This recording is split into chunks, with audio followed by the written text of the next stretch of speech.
Islamic scholar مفتی محمد یوسف تیبی حفظہ اللہ تعالی، فاضل Medina university.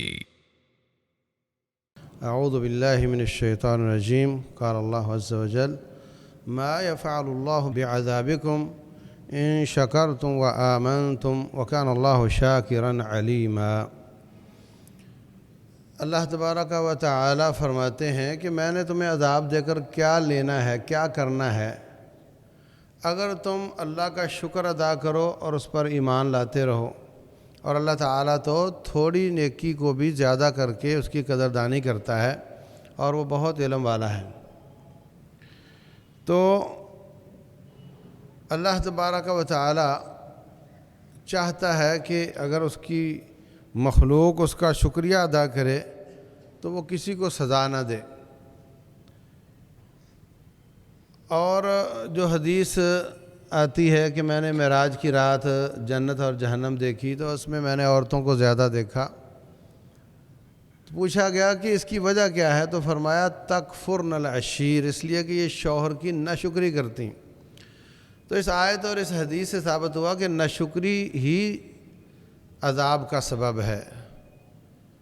تو اللہ تبارک و تعالیٰ کا شکر بھی ادا کرنا چاہیے، اور مخلوق کا جس کا ہم پر احسان ہو اس کا شکریہ بھی ادا کرنا چاہیے۔ یہ کیسے ممکن ہے، کیا کیا طریقے ہیں، لمبی بات ہے۔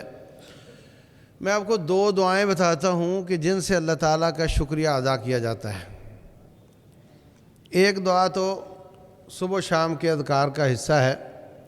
رسول اللہ صلی اللہ علیہ وسلم فرماتے ہیں جو صبح و شام یہ پڑھے اللہم ما اصبح بی من نعمت او باحد من خلقک فمنک وحدک لا شریک لک فلک الحمد ولک الشکر، تو وہ صبح پڑھے تو پچھلی رات کی تمام نعمتوں کا شکریہ ادا ہو جاتا ہے، اور شام پڑھے تو اس دن کی تمام نعمتوں کا شکریہ ادا ہو جاتا ہے۔ تو یہ بہت بڑی بات ہے۔ وہ رب آپ کو بیٹا عطا کرے اور آپ ایک چھوٹی سی دعا پڑھ کے شکر پورا کر لو، وہ آپ کو مال عطا کرے، آپ چھوٹی سی دعا پڑھو تو اللہ تعالیٰ اس پہ راضی ہو جائے، کتنی بڑی بات ہے۔ تو یہ ہم سب کو سیکھنی چاہیے اور پڑھنی چاہیے۔ دوسری روایت سلسلہ صحیحہ میں ہے کہ رسول اللہ صلی اللہ علیہ وسلم فرماتے ہیں جو شخص بستر پر سونے کے لیے بیٹھ جائے اس وقت یہ دعا پڑھے تو جتنا شکریہ، جتنی تعریف ساری کائنات نے کی ہے اتنی وہ اکیلا ہی کر لیتا ہے۔ جتنی تعریف رب کی ساری دنیا نے کی ہے، سبحان اللہ، سبح للہ ما فی السماوات و ما فی الارض، پوری کائنات کی ہر چیز رب کی ثنائیں اور اس کی تعریفیں کرتی ہیں۔ تو یہ ایک دعا پڑھ کر اللہ تبارک و تعالیٰ کی اتنی تعریف کر لیتا ہے جتنی ساری مخلوق کرتی ہے۔ وہ دعا کیا ہے؟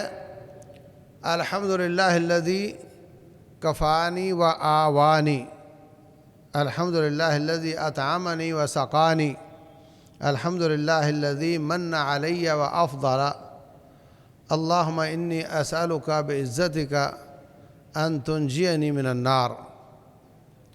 تو آسان دعا ہے بالکل۔ اس کو لکھ کر اپنے بیڈ روم میں لگا دو، بچوں کو کہو کہ یہ پڑھ کر سوئیں، خود بھی پڑھو، اس کو زبانی یاد کرو۔ تو وکان اللہ شاکرا علیما، اللہ تعالیٰ شاکر ہے۔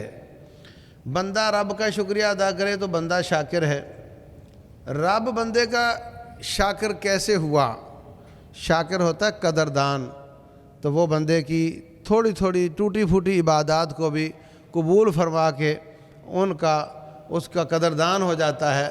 تو اس معنی میں رب ذوالجلال شاکر ہے۔ رسول اللہ صلی اللہ علیہ وسلم فرماتے ہیں کوئی شخص ایک کھجور کے بدلے کے برابر صدقہ کرتا ہے، اللہ تعالیٰ اس کو اپنے دائیں ہاتھ میں لے لیتا ہے اور اس کی ایسے پرورش کرتا ہے جیسے تم گھوڑے کے بچے کی پرورش کرتے ہو، اور قیامت والے دن وہ کھجور کے برابر کا صدقہ پہاڑ جتنا بن جاتا ہے۔ تو رب ذوالجلال ہماری چھوٹی چھوٹی نیکیوں کی قدردانی کرتا ہے، اس لیے وہ شاکر ہے اور علیم ہے۔ اللہ تبارک و تعالی ہمیں بھی شکر ادا کرنے کی اور اس کا حق ادا کرنے کی کوشش کرنے کی توفیق دے۔ واللہ اعلم، وصلی اللہ وسلم وبارک علی نبینا محمد۔